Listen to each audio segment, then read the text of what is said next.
एक छोटे से गांव में एक नदी थी जिस पर एक संकरा पुल था। यह पुल इतना संकरा था कि दो लोग इसे एक साथ पार नहीं कर सकते थे, जिससे यह एक चुनौती भरा रास्ता बन जाता था।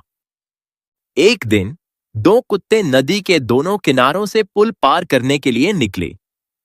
एक कुत्ता हल्के भूरे रंग का था और दूसरा गहरे भूरे रंग का। दोनों कुत्ते पुल के ठीक बीच में आकर मिले, लेकिन पुल इतना संकरा था कि दोनों एक दूसरे को पार नहीं कर सकते थे। कोई भी पीछे हटने को तैयार नहीं था। कुत्तों को गुस्सा आ गया। उन्होंने एक दूसरे पर गुर्राना और भौंकना शुरू कर दिया। उनकी आंखें गुस्से से लाल थी। कोई भी कुत्ता दूसरे को रास्ता देने के लिए तैयार नहीं था। उनकी जिद साफ दिख रही थी। जल्द ही उनकी बहस एक लड़ाई में बदल गई। वे एक दूसरे पर झपटे और पुल से नीचे गिर गए। छपाक! पानी में गिरने की आवाज दूर तक सुनाई दी। दोनों कुत्ते नदी में गिर गए। दुखी और शर्मिंदा वे धीरे धीरे तैरते हुए नदी के अलग अलग किनारों पर आए।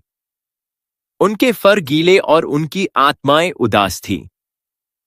कुछ समय बाद दो बकरियां, एक सफेद और एक भूरी, विपरीत दिशाओं से पुल पार कर रही थी। वे भी कुत्तों की ही तरह बीच में मिली और एक दूसरे को पार नहीं कर सकती थी। लेकिन लड़ने झगड़ने की जगह सफेद बकरी ने एक समझदारी भरा फैसला लिया।